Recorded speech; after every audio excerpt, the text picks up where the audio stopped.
Maria, cheia de graça, o Senhor é convosco.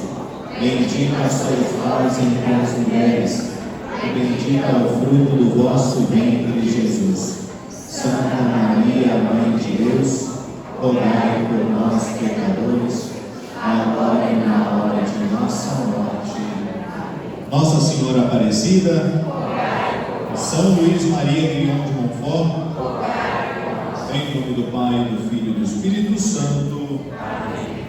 Podem sentar-se. Pessoal aí do fundo aí. Vamos começar então a nossa primeira.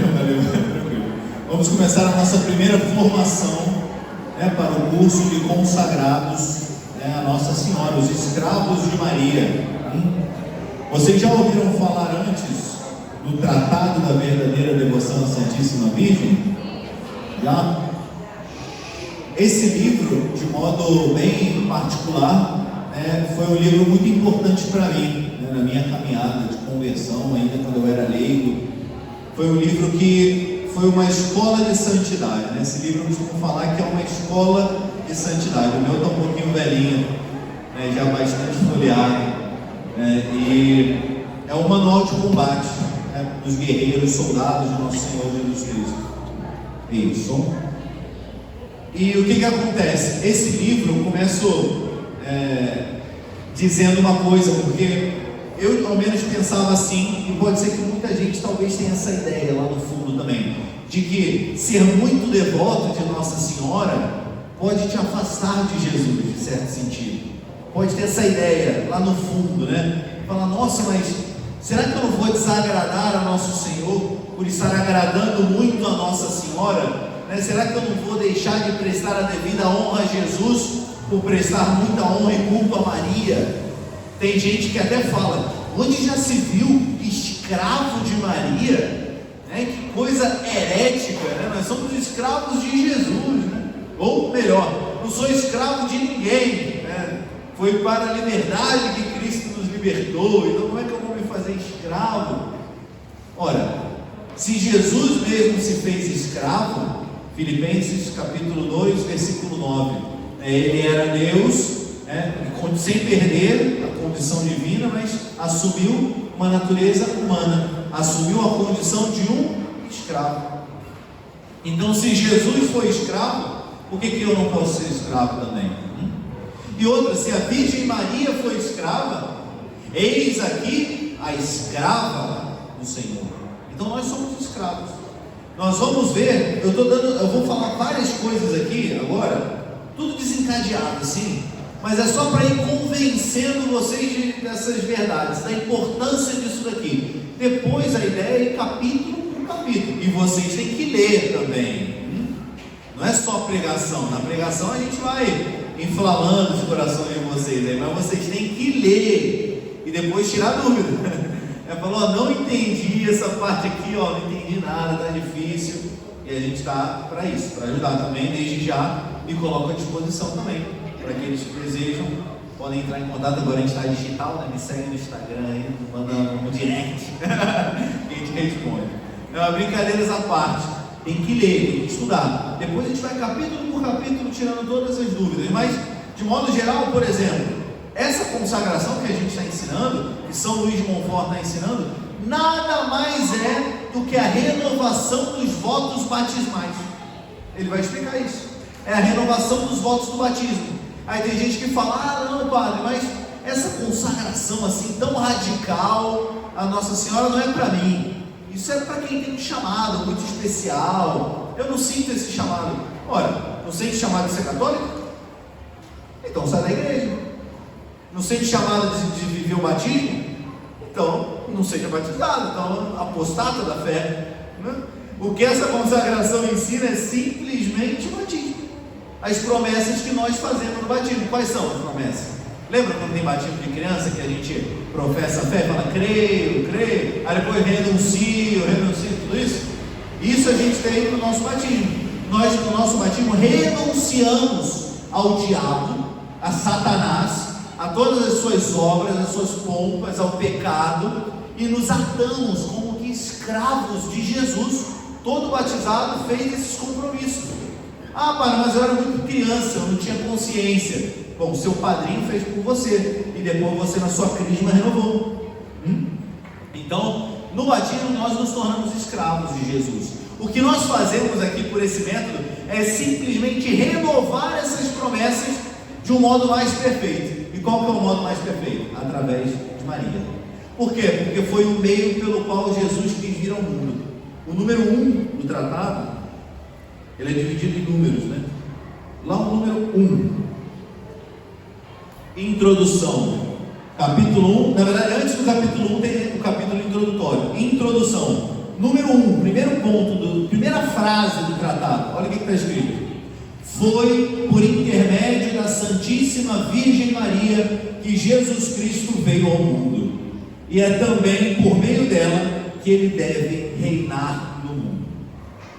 Por que a gente renova os votos do nosso batismo por meio de Maria? Porque foi por meio de Maria que Jesus veio ao mundo. Então é por meio de Maria que ele vai vir uma segunda vez, e é por meio de Maria que ele vem cada vez que ele vem. Seja por uma graça que a gente recebe, por isso que a Virgem Maria é medianeira de todas as graças. Não existe nenhuma graça que desce do céu para a terra que não passe pelas mãos da Virgem Maria. São Bernardo de Claraval já falava: Deus juntou todas as águas e chamou de mar, juntou todas as graças e chamou de Maria. Que caritomene, diz o Evangelho de São Lucas, plena de graça, não é só cheia de graça, ela possui a plenitude da graça. Não existe nenhuma graça criada por Deus que não passe pela Virgem Maria, que ela não possua para comunicar aos seus filhos. Então veja que esse é o meio mais perfeito, foi o meio que Jesus escolheu. Depois São Luís vai ensinar, lá no capítulo 8, ele vai falar, é o meio mais fácil, mais rápido, mais simples, mais santo, mais perfeito de chegar a Jesus, é a Virgem Maria, porque foi o caminho que ele escolheu. Ah, pai, mas eu sou cabeça dura, eu quero trilhar outro caminho. Bom, se houvesse um outro caminho melhor, Jesus teria trilhado ele mesmo esse outro caminho, teria ensinado para você trilhar também, mas não foi isso que ele fez. Ele veio nascido de mulher, como diz São Paulo aos Gálatas, escolheu nascer da Virgem Maria. Foi esse o caminho que ele escolheu, e indicou que fizéssemos o mesmo. Filho, eis aí a tua mãe. Foi as últimas palavras de Cristo na cruz, quando falou para cada um de nós: filho, eis aí a tua mãe. Ah, padre, mas se eu for até Maria, ela vai me afastar de Cristo. Quando a gente vai até Maria, qual é o testamento da Virgem Maria? A última frase que a Sagrada Escritura registrou da Virgem Maria: fazei tudo o que ele vos disser.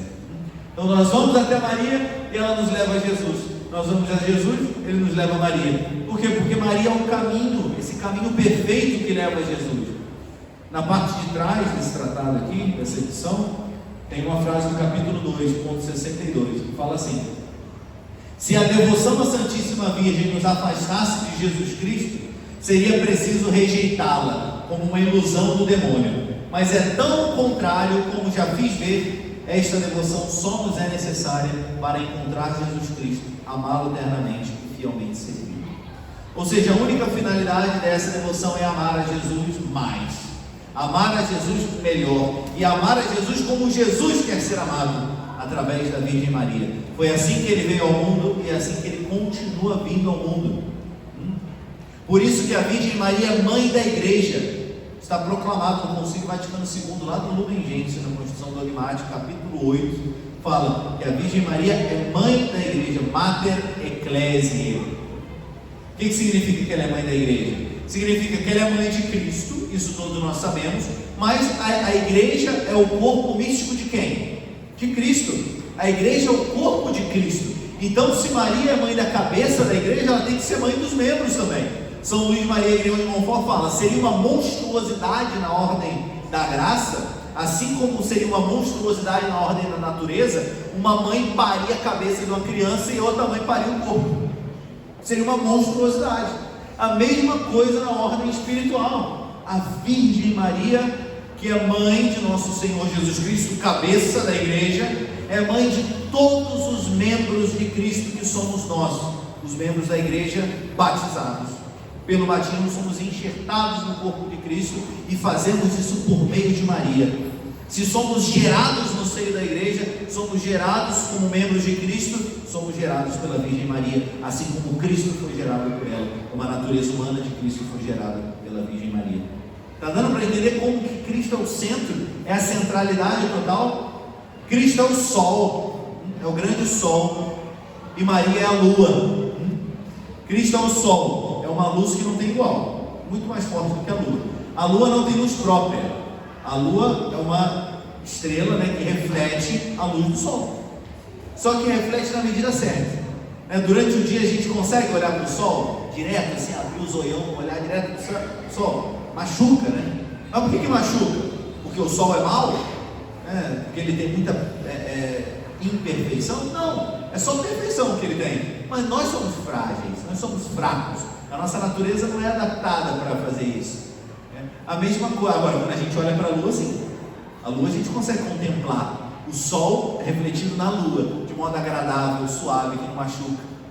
Do mesmo modo, nós temos um Pai no céu, né? E temos Jesus, que é pura graça, pura divindade, mas não conseguimos, de certo modo, capturá-lo inteiro, né? Então precisamos também de uma mãe.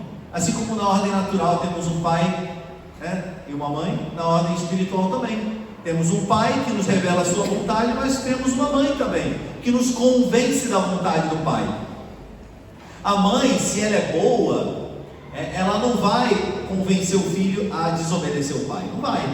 Ela vai ajudar o filho a obedecer, mas de um modo mais suave, né? Às vezes o pai é aquele negócio, basta o pai olhar que o filho já treme na base. Antigamente era assim, se bem que hoje está diferente as coisas, né? Mas antigamente só o olhar do pai o filho já tremia. Mas a mãe não, a mãe podia conversar, podia chegar, o filho se abria para a mãe, falava, ainda mais se o filho homem, né? O filho homem se abre mais ainda com a mãe, né? O filho homem mais apegado com a mãe, né? E é assim mesmo, né? Então, a mesma coisa no plano espiritual, então devemos também recorrer à nossa mãe. Não que a Virgem Maria vai mandar a gente descobrir a vontade do Pai, nunca. Mas ela vai nos convencer de que essa verdade que parece dura, que parece difícil, é o melhor para mim. Esse remédio amargo, né? Isso é o que vai curar a minha doença, eu preciso tomar. A Nossa Senhora, nossa mãe, ela vai nos ajudar com isso. São Luís Maria Grião de Montfort, ele é muito duro nas palavras. Ele fala: quem não tem Maria por mãe, não tem Deus por pai, e não tem outro pai senão o diabo, Satanás. Bem ecumênico, né, São Luís de Montfort, bem light, bem soft, assim, tranquilo, né?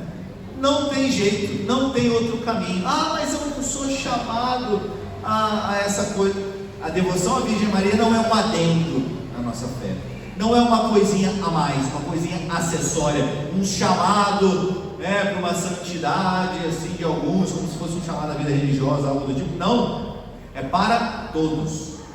Não existe católico que não é consagrado a Maria, não existe católico que não é devoto verdadeiro da bem-aventurada Virgem Maria, né? Tratado da verdadeira devoção, ele vai ensinar as falsas devoções e depois vai ensinar a verdadeira. E é interessante porque está lá no capítulo 3, se eu não me engano, depois que ele fala 3, 4, quando ele fala das falsas devoções, aí ele apresenta a verdadeira devoção, e logo depois, quando ele fala das características da verdadeira devoção, como que do nada ele muda de assunto e começa a escrever: vejo animais frementes que se precipitarão furiosos sobre este manuscrito e sobre aquele que o Espírito Santo se serviu para escrevê-lo. Atacarão e tentarão destruí-lo, ou ao menos escondê-lo no silêncio de uma arca. Ele fala isso, São Luís. Talvez, eu acho que no momento que ele estava escrevendo, o céu se abriu assim, ele viu, teve uma visão espiritual do que estava acontecendo no céu e no inferno, no momento que ele estava escrevendo esse tratado, e ele viu o ódio que o diabo tinha desse tratado, né?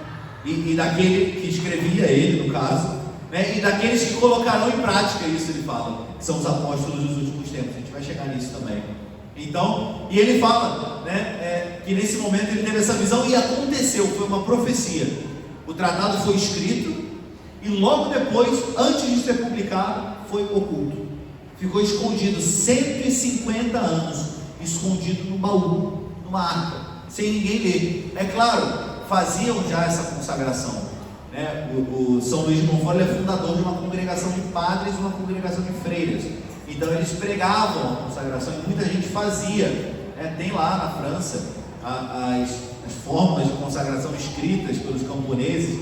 Os camponeses que eram analfabetos mandavam imprimir e colocavam o dedo, né? E tem lá a assinatura de São Luís como testemunha, né? Ele já pregava isso muito antes de escrever o tratado. Esse livro ele não é propriamente um tratado de mariologia, de teologia mariana, né? Escrito com muita profundidade, né? Apesar de que a doutrina que ele contém, apesar dessa doutrina ser uma doutrina sublime e de São Luís de Montfort ser um doutor, né? É um homem inteligentíssimo. Ele, quando estava no seminário da França, testemunha que leu tudo, né? Ele falou que leu tudo que tinha na biblioteca sobre Nossa Senhora. Todos os livros da biblioteca de São Sulpício gigantesca, ele leu tudo. Então era um homem extremamente culto. Mas esse livro aqui não é isso. Esse livro como que foi escrito de sopetão, assim, de uma vez só, né?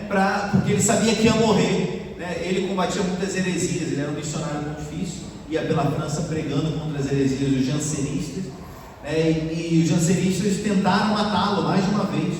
De fato, uma vez chegaram a envenená-lo. Ele tomou o veneno, só que deu tempo dele tomar um antídoto e não morrer, mas ele ficou extremamente debilitado de saúde. Ele sabia que ia morrer, então ele escreveu o tratado como que de cabo a rabo, assim, num fôlego só. Foi escrito sem capítulos. Depois é que a gente coloca os pontos, mas foi escrito como que direto, como que uma carta.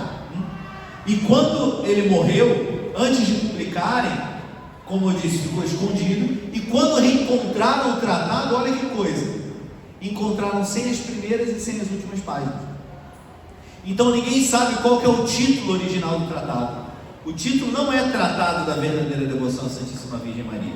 Colocaram tratado porque é sobre o que ele trata. Ele trata a respeito da verdadeira devoção. Mas esse não era o título original. Depois os monfortinos foram estudar e descobriram qual que era o título original. Sabe qual que era o título original do tratado? Preparação para o reino de nosso Senhor Jesus Cristo. Daí está o primeiro ponto, né? Foi por meio da Virgem Maria que Jesus veio ao mundo, e é por meio da Virgem Maria que ele deve reinar no mundo. Ou seja, se eu quero me preparar para o reino de Jesus, qual que é o caminho? Maria. Não tem outro caminho, não posso escolher outro, porque Deus já escolheu esse caminho. Então o que ele está pregando aqui nada mais nada menos é do que ser devoto de Jesus, ser verdadeiro cristão, verdadeiro católico. E assim tanto é verdade que essa devoção é o único caminho, e o caminho eficacíssimo para nos aproximar de Jesus, que nas regiões da França por onde passou São Luís de Montfort pregando, né, cerca de 80 anos depois, eclodiu a Revolução Francesa, que foi uma revolução ateia, iluminista, né, que botava o homem no centro, tirava Deus do centro, e martirizaram muitos católicos, porque não quiseram abandonar a sua fé, abandonar a obediência, a fidelidade à Igreja de Cristo e a nosso Senhor Jesus Cristo mesmo. E as regiões onde São Luís passava pregando foram as regiões da França onde mais tiveram mártires, né? Ou seja, pessoas humildes, simples, camponeses, que se consagraram, se fizeram escravos de Maria, e por serem escravos de Maria preferiram morrer do que negar a Jesus. Antes morrer do que negar a Jesus. Por quê? Porque sou escravo de Maria. Vejam como que a devoção a Nossa Senhora nos aproxima de Jesus. É um meio para nos aproximar, para nos fazer verdadeiros filhos de Deus. Verdadeiros filhos de Deus. Por isso que é uma renovação do batismo. Por isso que é uma renovação, né, do nosso batismo. É claro que é uma coisa grande, a gente vai estudar, vai ver capítulo por capítulo, vai falar, nossa, que coisa linda, você vai ver, meu Deus. Eu lembro que quando eu lia o tratado, eu ficava doido, assim, eu ficava, meu Deus, eu não conseguia parar de ler, eu lia, e terminava, lia de novo e marcava. Até hoje está tudo marcado, tudo sublinhado aqui, e eu falava, meu Deus, que riqueza, que privilégios Deus concedeu à Virgem Maria. E é uma loucura mesmo, é mesmo uma loucura. Ele não era obrigado a fazer nada disso, mas ele ele quis fazer dessa maneira, né? São Padre Pio, um grande santo, né? Ele tinha visões místicas, ele via a Virgem Maria, ela aparecia na frente dele, conversava com ele desde que ele tinha 5 anos de idade, via o anjo da guarda, via Nossa Senhora, tinha uma intimidade tremenda, né? Uma devoção filial, assim, era tratado como um filhinho da Virgem Maria mesmo, né? Como diz na Sagrada Escritura, né? Quem não for como criança não entrará no reino dos céus. São Padre Pio, homem velho, barbudo dele, daquele jeito, bravo do jeito que era, né? E uma criança aos pés de Nossa Senhora, né? Uma lamamita, né? Mãezinha, e ele falava, né? Que falava para Nossa Senhora, né? Se não fosse pela fé que eu tenho, pela fé da igreja, eu te adoraria como uma deusa. Por quê? Porque a beleza dela era tão grande, aparecia como tão grande essa lua que refletia esse sol, né? Imagina Apocalipse 12, né? A mulher revestida de sol, não foi a segunda leitura de hoje, né? A mulher revestida de sol. Quem é o sol? O sol que nasce do Oriente, né? Sol Oriens Exalto, o sol que nasce do alto do Oriente. Jesus, ele é o Jesus. Por isso que na liturgia a gente celebra Ad Orientem, voltado para o Oriente. Sempre as igrejas católicas foram construídas de frente para o Oriente, para o leste. Por quê? Porque Jesus nasce daí. Então sempre voltado. Depois a gente colocou o sacrário no meio, porque a geografia não deixava as igrejas, inclusive a própria Basílica de São Pedro não dava para construir, porque tinha Colina Vaticana na frente, senão ninguém ia entrar na igreja. Então eles fizeram de costas para botar o sacrário. Sempre, por quê? Porque Jesus é o Oriente, então sempre celebrando voltado para o Oriente, voltado para Cristo. Então, simplesmente isso, Nossa Senhora, ela reflete toda essa beleza, toda essa grandiosidade de nosso Senhor Jesus Cristo. Até aqui, tudo certo? Está dando para entender? Alguma dúvida? A ideia é ir conversando mesmo. Eu não preparei um script propriamente, porque o Padre André me pediu para falar sobre o que é a devoção. Então, isso vocês vão ler, vocês vão entender. Ele vai passando ponto por ponto. Ele vai falar da necessidade dessa devoção, vai falar que não é uma devoção acessória, né? Depois ele vai explicar qual é a essência da devoção. Vai primeiro falar dos falsos devotos, escrupulosos, presunçosos, críticos, devotos críticos, aquele que critica tudo, né? Que vê qualquer pessoa que se ajoelha diante de uma imagem de Nossa Senhora com piedade, com devoção, né? Sem muito conhecimento, vai falar, tá vendo? Está se ajoelhando, está se prostrando diante de uma mulher. Então quer dizer, crítico. Tudo crítico, né? É uma barreira que não deixa ser um verdadeiro filho, um verdadeiro devoto, né? E depois ele vai apresentando a verdadeira devoção. E essa devoção, é interessante eu falar também isso aqui, não foi São Luís Maria Grião de Montfort que inventou a verdadeira devoção.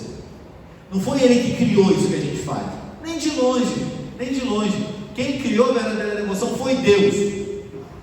Deus criou a consagração a Nossa Senhora. Como que Deus criou? Primeiro Deus Pai. Deus Pai criou a consagração à Nossa Senhora quando Ele escolheu a bem-aventurada Virgem Maria, a preservou da mancha do pecado, a escolheu dentre todas e a criou perfeita, limpa, pura, sem pecado, sem mancha, e deu a graça para ela, né? Lembra que ela, quando o anjo a saudou, né, já disse cheia de graça, como eu falei, que raritomene, plena de graça, com a plenitude da graça. Imagina um anjo, um arcanjo da mais alta hierarquia celeste saudando aquela mulher. Então já vemos que não era uma mulher qualquer. Então Deus Pai inventou a consagração da Nossa Senhora quando Ele mesmo escolheu Maria e nos ensinou a escolhê-la também. Deus Filho também criou a consagração à bem-aventurada Virgem Maria lá aos pés da cruz, quando Ele falou: mãe, eis aí o teu filho. Filho, eis aí a tua mãe. Isso é consagração à Nossa Senhora. E também com o exemplo dele, porque ele também se matriculou na escola de Maria, né? Jesus foi o primeiro aluno da escola da Imaculada, né? Foi o primeiro, foi o 01 desse colégio. Se fez homem em tudo, obediente, 30 anos. A vida oculta de Jesus, diz a Sagrada Escritura, foi obediente em tudo aos seus pais. E continua sendo. São Luís Maria Grião de Montfort fala que Jesus continua hoje no céu, tão submisso à Virgem Maria quanto era na terra. Ah, meu Deus, que heresia! Porque porque ela é a onipotência suplicante. Ele não consegue dizer não para a sua mãe. Na verdade, ela não precisa nem pedir. Diz São Luís que ao menor sinal de um suspiro da Virgem Maria, Jesus já cumpre. Já cumpre. Por quê? Porque Jesus é verdadeiro Deus e verdadeiro homem. E como homem cumpriu plenamente o quarto mandamento da lei de Deus: honrar pai e mãe. Ele honrou a sua mãe. E também é irresistível o pedido da Virgem Maria, porque ela é escrava do Senhor. Ela nunca vai pedir algo contrário à vontade dele, então ela já pede o que ele já quer dar. É como se você chega do trabalho cansado, depois de um dia assim, extenuante, você só quer comer e dormir. Aí chega, por exemplo, as mulheres, né? Aí chega teu esposo, aí chega teu esposo e fala: ô mulher, come e pode dormir. Pra já, vai comer e vai dormir. Ou seja, você vai fazer aquilo que você já quer. Como é que você vai dizer não? Não, tem que lavar aqui, tem que fazer aqui. Deixa para lavar depois, vai comer e dormir, pronto, descansar. É o que você mais quer. Então, que obediência fácil é essa, né? A mesma coisa nosso Senhor já quer dar tudo que a Virgem Maria pede, porque ela pede tudo tão conforme a nosso Senhor, inclusive as nossas intenções.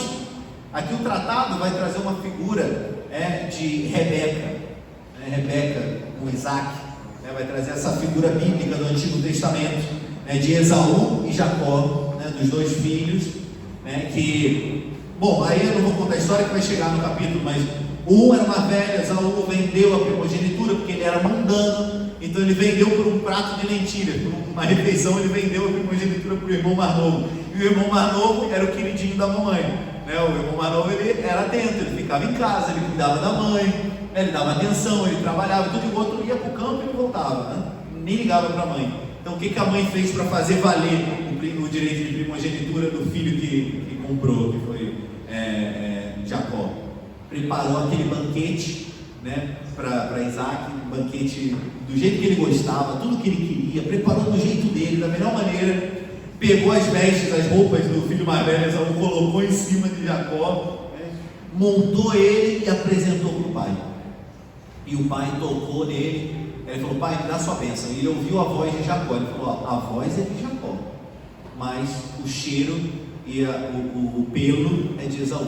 Então vou me dar a bênção. E é da mesma maneira que a Virgem Maria faz conosco, como que coloca em nós esse manto da graça. Ela que é a rainha de todas as graças, a medianeira de todas as graças, ela também nos reveste com essa capa de graça e nos apresenta para nosso Senhor. Ou seja, o que eu prefiro? Me apresentar para nosso Senhor do jeito que eu sou, cheio de miséria, cheio de problema, pegar os méritos das minhas obras, depois eu vou falar disso também, porque isso é essencial na consagração, nessa entrega dos méritos.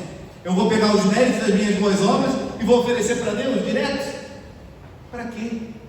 As minhas obras, até as boas, são manchadas. Até as coisas boas que nós fazemos, muitas vezes está misturado com amor próprio, com vaidade. É muito difícil a gente fazer algo bem, 100% bem, assim, muito difícil. Agora a Virgem Maria fez bem todas as coisas. Por que eu não pego esse tesouro de graças que eu tenho e coloco nas mãos da minha mãe celeste e falo: mãezinha, oferece para o Pai, em meu nome, e ela vai revestir os meus méritos, esse dinheirinho bem pobrezinho, ela vai botar na poupança dela, vai dar muito lucro, e aí ela vai juntar tudo isso, vai colocar um bilhetinho da sua mãe querida, beijo, e mandar para o filho. Com que alegria ele não vai receber esse presente, que é meu? Com que alegria não teremos méritos, não multiplicaremos os nossos méritos? Isso eu queria falar, é essencial na consagração, a entrega dos nossos méritos. São Luís Maria Grignon de Montfort, ele fala que a consagração a Nossa Senhora, a santa escravidão de amor que o tratado ensina, é em certo sentido mais perfeita até que os votos religiosos dos padres e das religiosas, sabia? Porque ele fala assim: os padres religiosos fazem votos: pobreza, castidade e obediência. Ou seja, pelo voto de pobreza a gente abre mão de todos os bens materiais. Pelo voto de castidade abrimos mão dos bens do corpo, dos prazeres. E pelo voto de obediência abrimos mão até do que há de mais precioso em nós, que é a nossa própria vontade. Mas não abrimos mão dos nossos méritos, dos méritos das nossas boas obras. Se eu sou um religioso e passo a vida inteira cumprindo a vontade de Deus, que é o que o religioso faz, Isso é muito meritório diante de Deus. As minhas obras são muito boas para Deus. E eu posso fazer muita coisa boa com isso. Posso salvar almas do purgatório, posso rezar por pessoas, oferir graças, conseguir a conversão de alguém. É um capital de graças que eu consigo com as minhas boas obras quando eu vivo em estado de graça. Porque olha que beleza a comunhão dos santos, né? Deus, que tem todos os méritos, compartilha com os membros do seu corpo os seus méritos. Então, quando nós estamos unidos à cabeça, ou seja, quando estamos vivendo em estado de graça, as nossas boas obras, que nós já somos obrigados a fazer mesmo, as boas obras que nós fazemos, tem méritos, tem prêmios. Olha só, tem um valor meritório, um valor satisfatório, um valor impetratório. Ele vai explicar tudo isso no tratado aqui, depois capítulo por capítulo vai explicar. Mas esses méritos, nós, escravos de Maria, entregamos para a Virgem Maria. Eu falo, mãezinha, eu não quero nada. O meu carro não é meu, a minha casa não é minha, os meus filhos não são meus, o meu trabalho, os meus planos, o meu futuro, o meu passado, nada, nem o valor das minhas obras. Eu quero te entregar tudo para a senhora. E a senhora vai revestir e vai apresentar para Deus, nas intenções que a senhora quiser. Aí tem a objeção: ah, padre, mas e os meus parentes que estão no purgatório? E os meus benfeitores que eu sou obrigado a rezar? E as pessoas que eu tenho obrigação de rezar, elas vão ficar desamparadas, porque eu não tenho mais méritos para doar para elas. Aí São Luís fala: pô, você acha que Nossa Senhora vai te desamparar? Você acha que você, que não tem nada, pode fazer algo mais do que a Virgem Maria, que tem tudo? Pelos teus familiares, amigos, benfeitores, pessoas que precisam da tua oração? Você acha mesmo que Nossa Senhora vai desamparar, que Nosso Senhor vai desamparar aqueles que abriram mão de tudo por ela? De jeito nenhum. Ela não se deixa vencer em generosidade, né? Se com as tuas orações você ia conseguir salvar um parente, agora consagrado a Nossa Senhora, instantaneamente você salvou todos os teus parentes, a tua geração inteira. Porque ela tem muito mais mérito do que você, porque ela pega o mérito daqui e dali e vai fazer o que tem que fazer, vai converter um pecador lá na China que tu nem conhece, e ela vai e converte, com o mérito de um terço que você rezou aqui agora, que você nem sabia que aquela pessoa precisava. Às vezes aquela pessoa está sofrendo um acidente de carro e tem 1 minuto de vida, e nesse 1 minuto vai ser a graça de ter um rosário que vai salvar ela, você nem sabe. Enfim, entende esse capital de graça? Isso é algo de novo, digamos assim, né? Outras devoções tinham isso, mas a consagração de São Luís, ela é a mais perfeita por isso, porque ela reúne todas as consagrações. São Luís de Montfort estudou todas as tradições, o Cardeal de Berulle, o São João Eudes, todas as consagrações que tinham antes na França. Ele estudou toda essa tradição e colocou nesse tratado a consagração mais perfeita, aquela consagração total, na qual você entrega tudo, sem reserva. E essa é a consagração que Nossa Senhora tem pedido sempre, né? Quando ela apareceu em Fátima, em 1917, o que ela falou para os pastorzinhos, né? Para a salvação dos pobres pecadores, o meu filho quer estabelecer no mundo a devoção ao meu Imaculado Coração. O Imaculado Coração, a devoção ao Imaculado Coração de Maria é o quê? Essa escravidão de amor. Por quê? Porque eu me consagrando totalmente, sendo escravo de Maria, eu vou entregar os meus méritos nas mãos dela, e ela vai salvar quem? Os pobres pecadores. Se ainda tem pecado no mundo, se ainda tem desgraça no mundo, se ainda tem alma sendo condenada para o inferno, é porque você não se consagrou ainda. Nossa Senhora precisa do seu mérito para salvar essas almas, para levar essas almas para o céu. É aquela campanha, doe seus méritos, né? Quando o pessoal precisa de sangue, né? Tem alguma grande desgraça, alguma coisa, um terremoto, alguma coisa, um acidente, fala: doa sangue para salvar essas pessoas. Doe méritos. O mundo sangra, imerso no pecado, na desgraça, na violência e tudo isso. O que falta? Falta escravos, falta verdadeiros devotos, soldados, apóstolos dos últimos tempos. Ah, padre, mas eu não sou padre, eu não sou religioso. Bom, mas vai fazer algo mais do que eles ainda. Agora, vai doar o que você tem de melhor e mais precioso, que são os méritos das suas boas obras. E Nossa Senhora, com esses méritos, vai fazer uma obra muito grande. Somos chamados a ser apóstolos dos últimos tempos. São Luís é visionário nesse aspecto. Ele fala aqui, nessa mesma passagem que ele fala dos animais, que ele veio precipitando para destruir o manuscrito, ele fala: mas muito me alegra essa visão. Olha que valente que ele era, né? Ao invés de ele falar: fiquei com medo agora, né? O diabo está atacando, eu vou parar de escrever isso aqui, eu vou parar de pregar. Pelo contrário, ele fala, mas muito me alegra essa visão, porque vejo, né, que se levantará uma geração de verdadeiros apóstolos. Ele chama dos apóstolos dos últimos tempos, né, com a cruz em uma mão, o rosário na outra, né, que batalharão contra a carne, contra o demônio, contra o mundo, contra a natureza caída, contra as paixões desordenadas, e essa batalha eles vão vencer com o exército da Virgem Maria, né, aquela que avança como a aurora, né, no exército em ordem de batalha. Ela é a nossa rainha, ela é a rainha dos anjos, a qual todas as criaturas estão submissas. Então é assim, ó, quer você queira, quer você não queira, você já é escravo de Maria. Até os demônios são escravos de Maria, até Lúcifer, Satanás mesmo, é obrigado a se prostrar aos pés da Virgem Maria, não porque ele é devoto, mas porque ele é constrangido. São Luís vai fazer essa distinção aqui, ele vai falar aos escravos por constrangimento e os escravos por amor. Todos são constrangidos a serem escravos da Virgem Maria. Por quê? Porque tudo que é do Senhor é da Senhora. Diz São Luís de Montfort, tudo que pertence a Jesus por natureza pertence a Maria por graça. Não é verdade assim? Tudo que pertence ao Senhor não pertence à Senhora também? Inclusive os escravos. Na época que havia escravidão, você tinha um senhor de escravos, e os escravos do Senhor eram escravos da Senhora. Ela tinha total disponibilidade sobre os escravos. A mesma coisa, nós pelo batismo pertencemos a Jesus, e se pertencemos a Jesus, pertencemos à sua Mãe Santíssima. Por isso que ela é rainha, ela é senhora, porque isso é a imagem da igreja do Israel, né, do Antigo Testamento, o rei Davi, essa dinastia davídica, salomônica. Nós tínhamos a figura da rainha mãe. A rainha não era a esposa do rei. Por quê? Porque havia poligamia. O rei tinha várias esposas. Qual delas era a rainha? Nenhuma. A rainha quem era? Era a mãe que se sentava no trono à direita do rei, e a quem ele se prostrava. E assim também a Virgem Maria, ela é rainha porque ela é mãe do rei. Tudo que pertence a Jesus por natureza pertence à Virgem Maria por graça, por presente. A Virgem Maria por natureza é uma criatura, é um ser humano por natureza como cada um de nós, normal.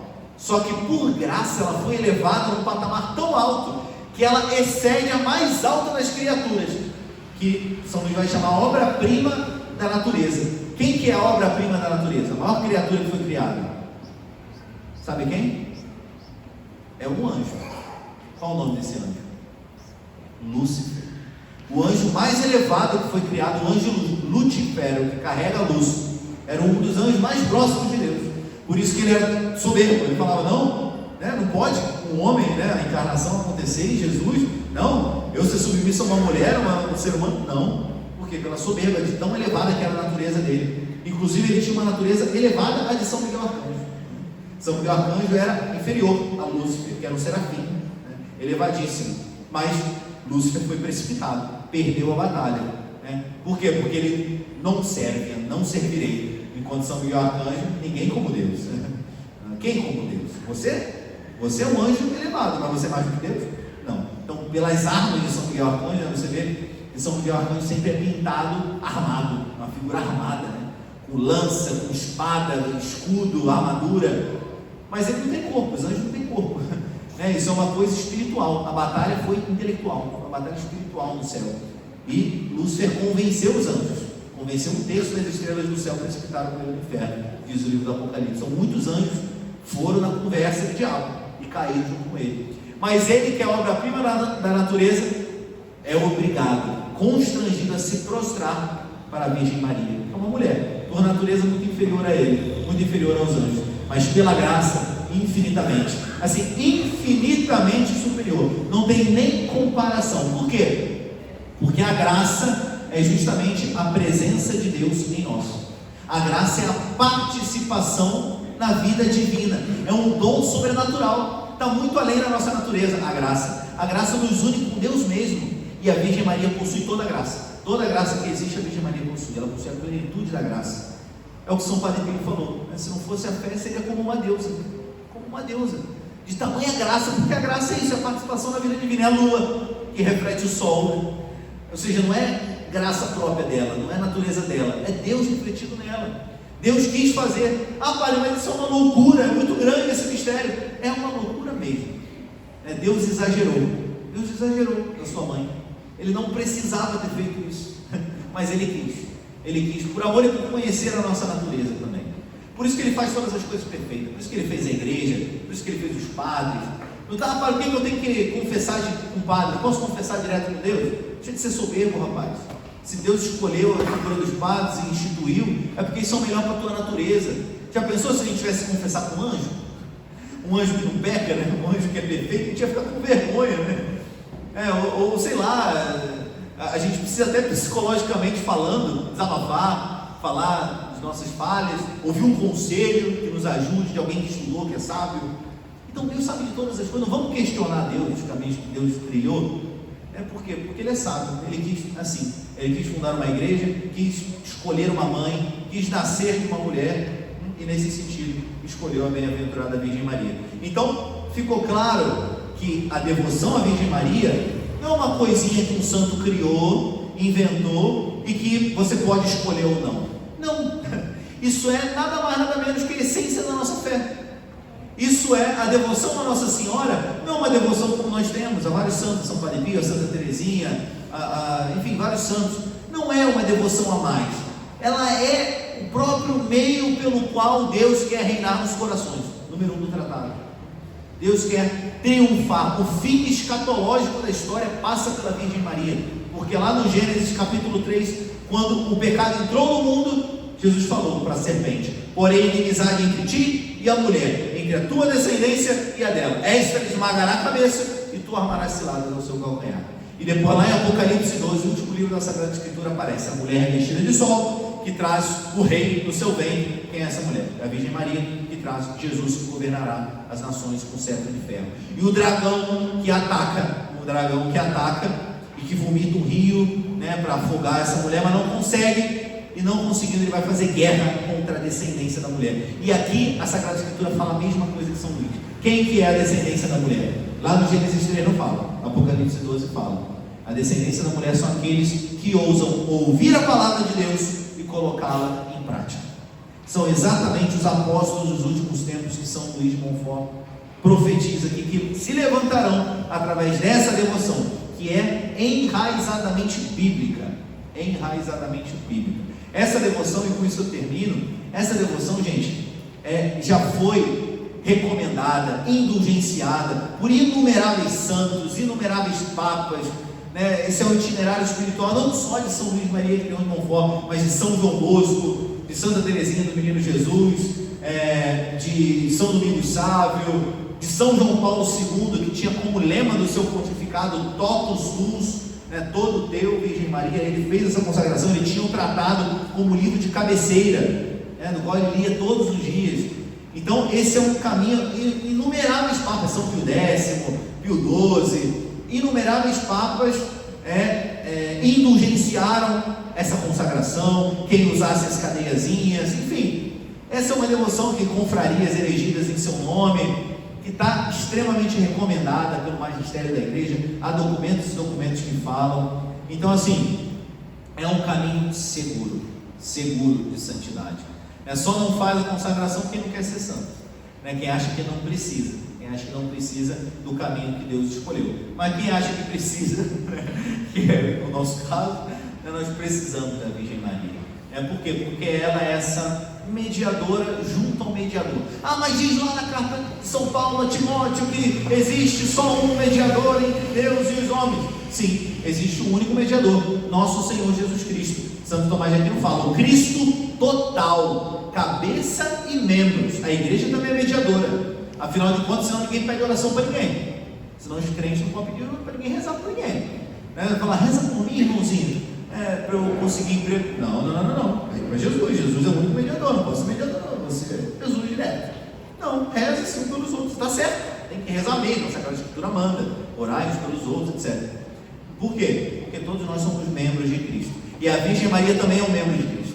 Também é um membro da igreja. Os santos padres falavam que era como se fosse o pescoço do corpo místico, É o membro mais alto abaixo da cabeça, E aquele membro pelo qual tudo que desce da cabeça para os membros passa, e tudo que sobe dos membros para a cabeça também passa. Esse aqueduto de graças, a Virgem Maria, essa maravilha, no tratado fala, de Maria nunquam sapiens. Nunca é suficiente falar a respeito da Virgem Maria. Quanto mais falamos, mais coisa tem para falar. Eu mesmo já estou aqui falando há mó tempão. E eu nem olhei nada que eu escrevi aqui. Por quê? Porque dá para continuar falando mais um montão também. Porque há muita coisa, Virgem Maria, e esse tratado principalmente, isso daqui é como se fosse a Bíblia de Maria, né? Cada vez que você lê, você vai tirar o significado, né? Isso não é um livro de estudo, isso é um manual de combate prático, né? Então, que possamos começar esse curso então com muito ânimo, muita liberalidade, muita generosidade, de realmente ter isso daqui não como uma coisa a mais, mas como um método que Deus preparou. Deus com certeza trouxe cada um de vocês até aqui hoje. Não sei se todos planejavam ficar aqui, talvez algum ouviu o convite na missa e falou, não, vou ficar. Então, bom, Deus tem preparado tudo isso, né, para você. Você que não fez a consagração, você que já fez, que possa renovar com mais consciência ainda, porque renovamos todos os anos, e se possível até mais. São Luís fala, todos os meses ou quiçá todos os dias, falando, totus tu, ego sum et omnia mea tua, sou todo vosso, Virgem Maria, e tudo que possuo é vosso. Já renovei a minha consagração, todos os dias lembrar de que sou propriedade da Virgem Maria, e que ela possa fazer de mim o que ela quiser, e o que ela quer é a vontade do Pai. Eu vou ao Pai, eu vou a Jesus, Ele me leva a Virgem Maria, eu vou a Maria, ela me leva a Jesus. Por isso que temos que marianizar a nossa vida, temos que obrar tudo por meio da Virgem Maria. Eu, de modo particular, testemunho que na minha vida esse foi um método que virou a chave da minha vida espiritual. Quando eu era leigo ainda, quando estava na faculdade, ainda com a cabeça em outro lugar, quando eu conheci essa devoção, ela realmente abriu os meus olhos para o céu. A Virgem Maria, ela realmente tem essa graça de nos conduzir para o céu, como ela conduziu o menino Jesus, que crescia, diz a Escritura, em estatura, santidade e graça. É claro que ele já tinha plenitude da graça, ele é o próprio Deus, a graça é a participação dele, mas humanamente ele foi sendo conduzido pela Virgem Maria, e nós também precisamos. E comigo foi assim, fui sendo conduzido para a vontade de Deus na minha vida, e eu tenho certeza que vocês também serão, se assim o fizerem com bastante generosidade. Combinado? Alguma dúvida até aqui? Tudo certo? Convenci todo mundo? Vendi o peixe? Muito bem, então leiam, depois vai ter o cronograma das formações e tudo. Tem o livro também, a editora do Verbo Encarnado também editou, o Tratado da Verdadeira Devoção. Fundamental, gente, que vocês leiam. Tem que ler, anotar, passar marca-texto, botar dúvida, mandar o WhatsApp para o Padre Gilberto para tirar dúvida. Estou brincando, com o Padre Vitor também, fiquem à vontade, tá bom? Queremos ver vocês no céu, queremos ver essa paróquia cheia de santos, e a Virgem Maria é essa forma de Deus, esse molde de santos, assim como ela moldou, formou no seu ventre o santo dos santos, que é Jesus Cristo. Nós também temos que só nos derreter, assim, nos tornar dóceis e entrar nessa forma divina, e sairemos também do ventre da Virgem Maria santos, na participação de nosso Senhor Jesus Cristo. Louvado seja nosso Senhor Jesus Cristo. Para sempre.